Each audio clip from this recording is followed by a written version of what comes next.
Welcome to my channel. প্রিয় শিক্ষার্থী বন্ধুরা, তোমরা যারা 2022 সালে দশম শ্রেণীতে উঠলে অর্থাৎ ক্লাস 10-এ উঠলে তাদের জন্য এই ভিডিওতে আমি আলোচনা করব তোমাদের যে ফেব্রুয়ারি মাসের যে মডেল অ্যাক্টিভিটি টাস্ক তোমাদের স্কুল থেকে দেওয়া হয়েছে, সেই মডেল অ্যাক্টিভিটি টাস্ক আজকে আলোচনা করব গণিত বিষয়ের। এর পূর্ণ মান হচ্ছে 20। এটি পার্ট 2 ও তোমরা বলতে পারো। তো গণিত বিষয়ের যে প্রশ্নগুলো দিয়েছে সেই প্রশ্নগুলো তোমরা সুন্দর করে দেখে নাও এবং লিখে নাও, এবং চ্যানেলে নতুন হয়ে থাকলে অবশ্যই চ্যানেলটিকে সাবস্ক্রাইব করে দিও এবং পাশে থাকা বেল বাটনটি বাজিয়ে দিও যাতে সঙ্গে সঙ্গে আমাদের ভিডিও তোমাদের কাছে পৌঁছে যায়। তো চলো শুরু করা যাক।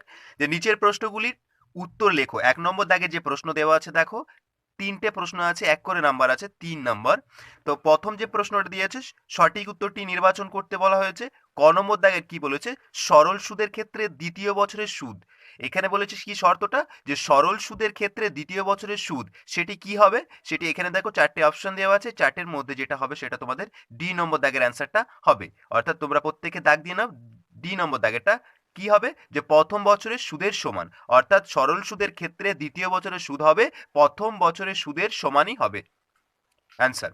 তারপর খ নম্বরটা দেখো, যে কোনো মূলধন বার্ষিক একই সরল সুদের হারে 1 বছরে 120 টাকা এবং 2 বছরে 140 টাকা হলে মূলধনের পরিমাণ কত হবে।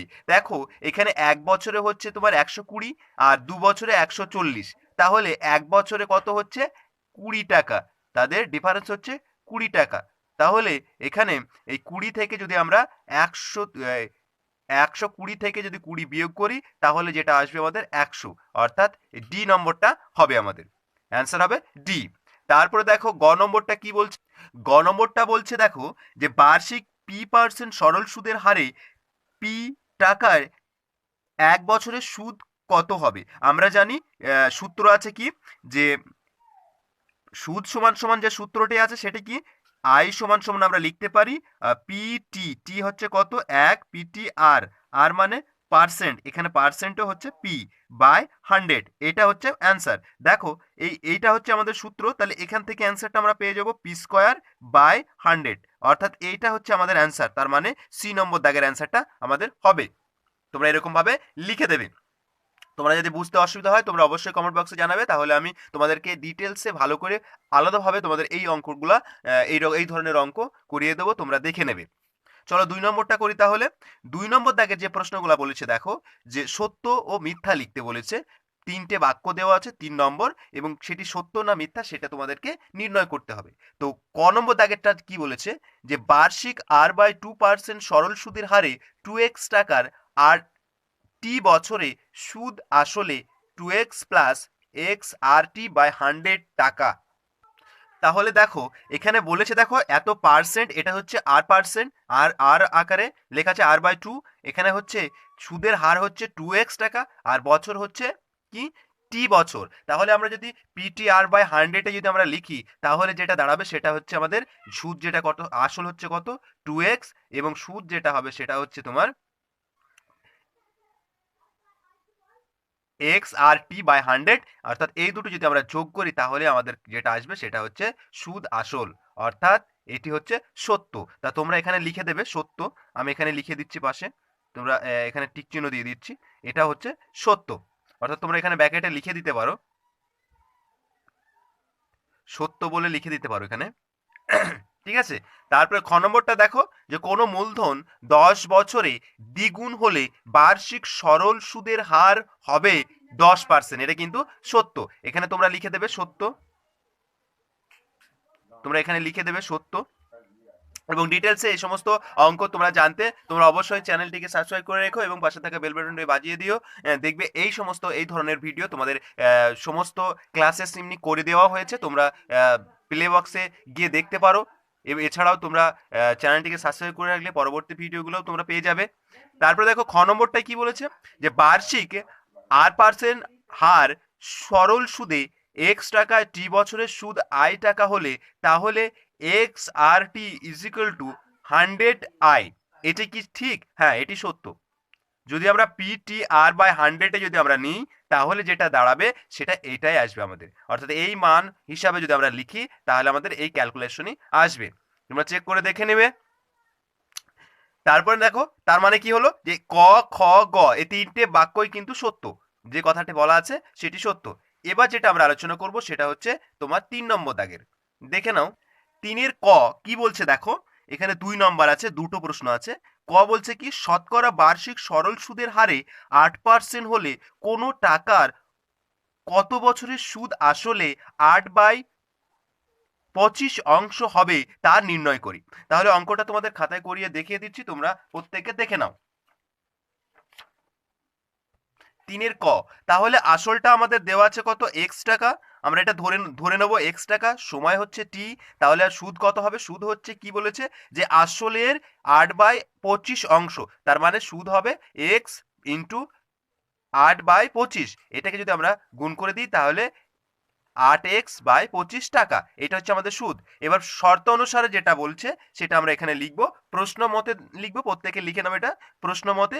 তারপর লিখবো দেখো সুদ অর্থাৎ 8x into 100/25 into x into t. এবার এটাকে এক্স এক্স কেটে দেবো, 25 4 25 সঙ্গে 100 কেটে গেল। এবার দেখো উপরে থাকলো 4 8 32 আর এখানে থাকলো 8 8 আর টি, অর্থাৎ এটা নিচে চলে আসবে, আর 4 আর 8টা উপরে থাকলো, এখানে 8 8 কেটে গেল, তাহলে 4 বছর। অর্থাৎ অ্যান্সারটা হবে তোমাদের 4 বছর। তোমরা এরকম ভাবে সুন্দর করে লিখে নেবে। বুঝতে না পারলে অবশ্যই কমেন্ট বক্সে জানাবে। এবার দেখো খ নম্বর দাগেরটা কি বলছে।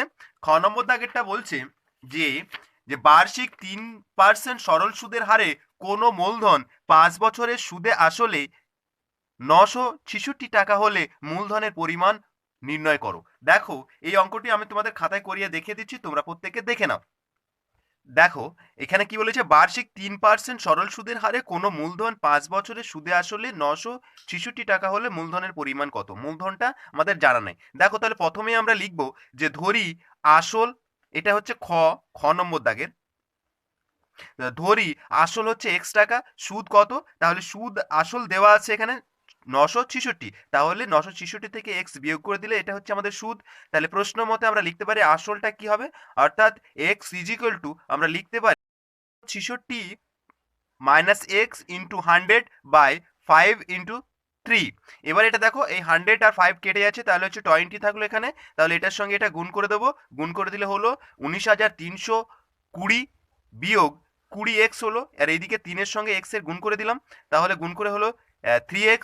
এবার দেখো 20টাকে এদিকে নিয়ে আসলে 23 হয়ে যাবে, আর এদিকে 23-এর নিচে 23 হয়ে গেল, আর এদিকে 19,320 থাকলো। এবার x ইজ ইকুয়াল টু এটাকে আমরা লিখতে পারি 23টাকে নিচে দিতে পারি, তাহলে নিচে দিয়ে যদি আমরা কাটাকাটি করি তাহলে যেটা আমাদের দাঁড়াবে 840, অর্থাৎ মূলধন হবে 840। এটা হচ্ছে 3-এর খ নম্বরটা, খ দাগের অ্যান্সার। তোমরা প্রত্যেকে এরকম ভাবে সুন্দর করে লিখে নাও। এবার দেখো 4 নম্বর দাগের 4-এর ক যে প্রশ্নটি আছে এটি 5 নম্বর দেওয়া আছে, তোমাদের সুন্দর করে অঙ্কগুলো বুঝতে হবে এবং সেগুলি করতে হবে। দেখো কি বলেছে যে একই সময়ে এ ব্যাংকে 4,000 টাকা, বি পোস্ট অফিসে 4,000 টাকা রাখে। 4 বছর পর তারা সুদ সহ যথাক্রমে 4,640 টাকা ও 4,800 টাকা ফেরত পান। ব্যাংক ও পোস্ট অফিসে বার্ষিক শতকরা সুদ সরল সুদের হারের অনুপাত নির্ণয় করো। তাহলে আমাদের অঙ্কটিতে এই যে দুটো ব্যাংকের যে বার্ষিক শতকরা যে সরল সুদের হার সেটার অনুপাত কত সেটা আমাদেরকে বার করতে হবে। চলো তাহলে আমরা খাতায় চলে যাই। দেখো আমাদের এরকম ভাবে লিখতে হবে, তোমরা সুন্দর করে এরকম ভাবে লিখবে। প্রথমে লিখবে তোমরা দেখো যে এ ব্যাংকে 4,000 টাকা 4 বছর জমা রাখার পর তারা সুদ পায় কত টাকা, অর্থাৎ 4,000 থেকে যেটা সে পেয়েছিল 4,640 সেটা বিয়োগ করে দেবো, তাহলে আমরা সুদটা পেয়ে গেলাম 640 টাকা। এবার দেখো 640 টাকা যদি সুদটা আমরা পাই, তাহলে আসলটা আমরা জানছি, সুদও জানছি, কত বছর থাকছে সেটাও জানছি, তাহলে বার্ষিক সুদের হারটা আমরা জানি না। তাহলে আমরা ব্যাংকের সুদের হারের যে সূত্র আছে সেই সূত্র কি, যে P into 100 by P into T, অর্থাৎ সেখানে আমরা লিখবো সুদ, অর্থাৎ আই ইন্টু 100। এখানে বার্ষিক সুদের হার বার করতে গেলে 640 ইন্টু 100/4000 ইন্টু 4। এবার এটাকে কাটাকাটি করে দিলে যেটা আসবে সেটা আমাদের হচ্ছে 4%, অর্থাৎ ব্যাংকের সুদের হার হবে 4%। এই ঠিক এইরকম ভাবেই আমরা কিন্তু তারপরে পরেরটাই করব। আবার বলে লিখব যে বি পোস্ট অফিসে 4,000 টাকা 4 বছরে জমা রাখার পর সুদ পান কত টাকা, এখানে টোটাল পেয়েছে 4,800 টাকা, তাহলে এটা বিয়োগ করলে সুদ হবে 800 টাকা। ঠিক আগের মতোই পোস্ট অফিসের সুদের হার কত হবে, তাহলে ওইরকম ভাবে 800 গুণ 100, 4000 গুণ 4, এটাকে কাটাকাটি করলে আসবে আমাদের 5%। তাহলে আমাদের দুটো পার্সেন্টই পেয়ে গেছি, অর্থাৎ বার্ষিক সুদের যে হার, সেই হারটা আমরা পেয়ে গেছি। তাহলে আমরা লিখে দেবো এরকম ভাবে যে ব্যাংক ও পোস্ট অফিসের বার্ষিক সুদের হারের অনুপাত হবে কত? 4:5। এইটা হচ্ছে আমাদের অ্যান্সার। তোমরা এরকম ভাবে সুন্দর করে লিখে নেবে। নেক্সট এবার পরের প্রশ্নটা আমরা দেখব। খ নম্বরটা দেখো যে এ চাকুরি থেকে অবসর নেওয়ার সময় গ্র্যাচুইটি বাবদ এককালীন 12 লক্ষ টাকা পেলেন। ওই টাকায় তিনি এমনভাবে ভাগ করে এলআইসি ও ব্যাংকে আমানত করতে চান যে প্রতি বছর সুদ বাবদ তিনি 90,000 টাকা পান। যদি এলআইসি ও ব্যাংকের বার্ষিক সরল সুদের হার যথাক্রমে 8% ও 7% হয়, তবে তিনি কোথায় কত টাকা রেখেছেন? অর্থাৎ এখানে বলছে একজন ব্যক্তি, সে তার চাকরির শেষ অবস্থায় সে কি করলো, যে কিছু টাকা পেয়েছে 12 লক্ষ টাকা, সেই টাকার কি করলো, দুটো ব্যাংকে জমা রাখছে এবং জমা রাখার ফলে প্রতি বছরের সুদ বাবদ সে পাচ্ছে 90,000 টাকা করে। তাহলে সে প্রথম ব্যাংকে সুদের হার হচ্ছে 8%, দ্বিতীয় ব্যাংকে হচ্ছে সুদের হার হচ্ছে 7%। তাহলে সে কোন ব্যাংকে কত টাকা জমা দিয়েছে সেটা তোমাদেরকে বার করতে হবে। তো চলো আমরা খাতায় চলে যাই। দেখো অঙ্কটা খুব সুন্দর করে আমি করিয়ে দিয়েছি, তোমরা সুন্দর করে দেখে নাও। দেখলেই তোমরা বুঝতে পারবে এখানে কি করতে হচ্ছে। খুবই ইজি অঙ্ক, সহজ অঙ্ক। প্রথমে তোমরা যেটা করবে যে এলআইসি তে রাখেন x টাকা, অর্থাৎ ব্যাংকে রাখে তোমরা ধরে নিতে পারো এবং এলআইসি তেও ধরে নিতে পারো, যে কোনো একটা ধরে নেবে। আর সেখান থেকে 12 লক্ষ থেকে এক্স বিয়োগ করে দেবে, অর্থাৎ যেটা ধরবে সেটা বিয়োগ করে দেবে, তাহলে কিন্তু হয়ে যাবে। আমি এলআইসি তে ধরে নিয়েছি, তাহলে x টাকা। তাহলে ব্যাংকে রাখেন কত? এই 12 লক্ষর সঙ্গে এক্স বিয়োগ করে দিলে সেটা হচ্ছে ব্যাংকে রাখেন। এবার যেটা আমাদের পাচ্ছি আমরা, অর্থাৎ এটার থেকে কত সুদ পাচ্ছি, এটা থেকে কত সুদ পাচ্ছি, সেটা আমরা দুটো যোগ করে হচ্ছে আমাদের 90,000 টাকা। সেই জন্য আমরা লিখেছি প্রশ্ন মতে। প্রশ্ন মতে তোমরা লিখেছো দেখো 1 বছরে, অর্থাৎ আসল হচ্ছে x টাকা, 1 বছরে 8%, অর্থাৎ 8/100, এরকম ভাবে লিখবে। এটা হচ্ছে প্রথম বছরের সুদ, তারপর যোগ প্রথম ব্যাংকের, অর্থাৎ এলআইসিতে। আর ব্যাংকে কি, ব্যাংকের আসল হচ্ছে এত টাকা, অর্থাৎ 12 লক্ষ মাইনাস এক্স ইন্টু 1 ইন্টু 7/100।